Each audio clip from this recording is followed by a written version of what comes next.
Okay, hello. I am not like this now. I just only with the part of the custom, but I will present one project. It's called Druid that is from interpreter from compiler. Now I should be a Druid, but I don't know. But when I am not doing magic, I'm working in the VM team with more people, and I'm Nahuel Palumbu.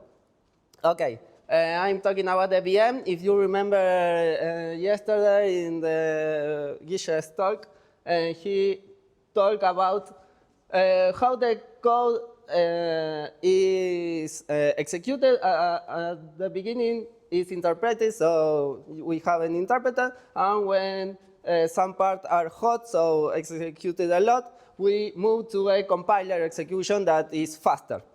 To do that, we need an interpreter and a compiler. Yes, of course. What means that? That means that you have to build an interpreter. Okay, cool. Yes, we are developing a language. We need an interpreter. And you have to build a compiler. Okay. When we talk to build, of course, it's build and maintain and blah, blah, blah. And testing and blah. The problem that is not a problem, but is something that called our attention, is that these two machines should do the same in different ways, but at the end, they do the same. Gishe yesterday told how we use one to test the another and find difference is because they are equivalent. So what this project tries to do is analyze the interpreter and build the compiler by magic. So now I need magic because I'm going to the demo. Yes, okay.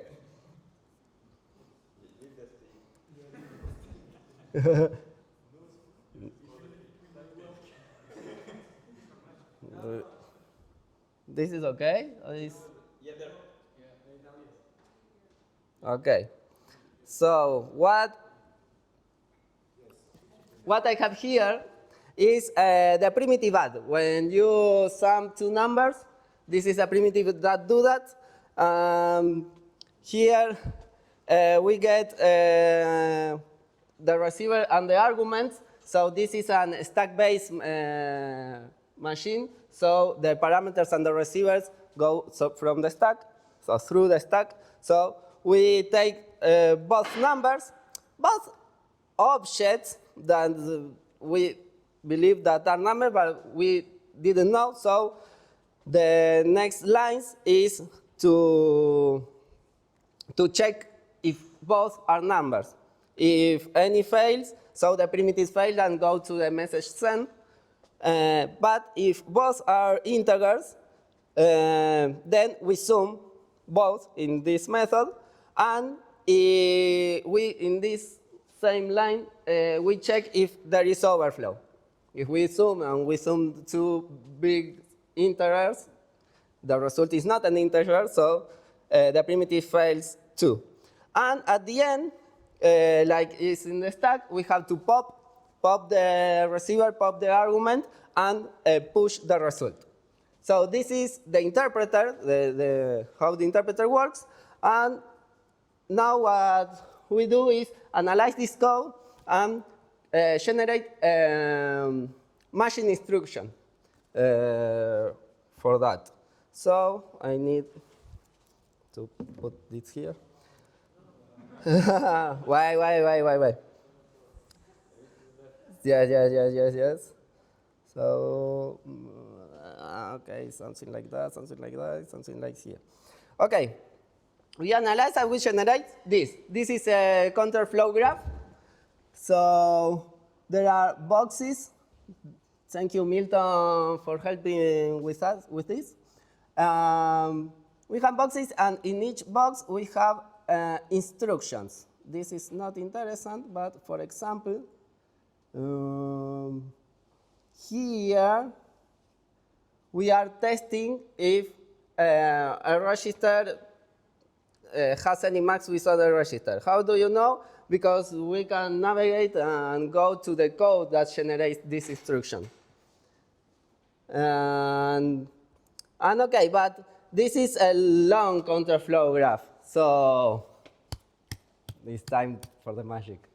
And we developed a lot of optimizations that we run to these counterflow graphs before to generate the file and machine instructions. So, for example, if you see here, what we have here is instructions that are only jumps. So these say, okay, jump to this line and this jump to this another line, but they do nothing. So something that we can do is abracadabra, patas de rana.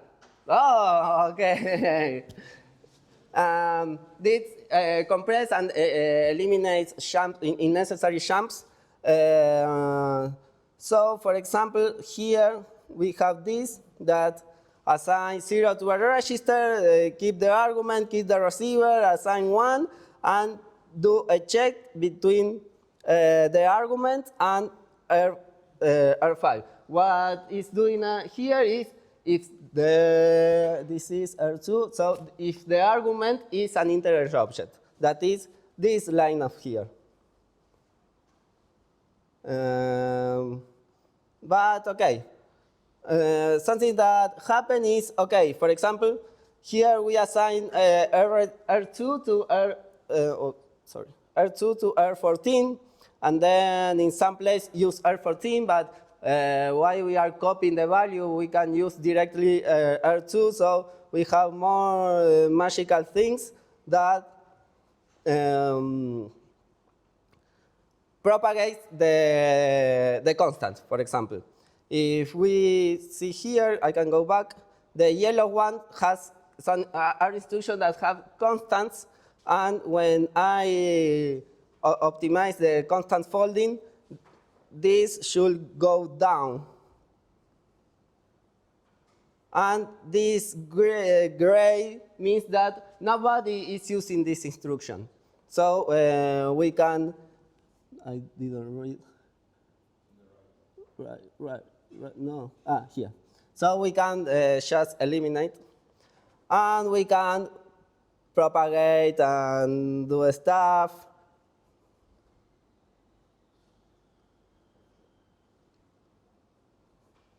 And blah.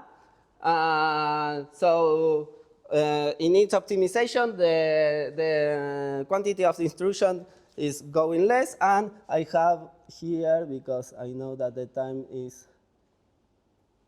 the final result. So after run a lot of optimizations, we are looking people to implement more optimizations, parentheses. At the end, we have, at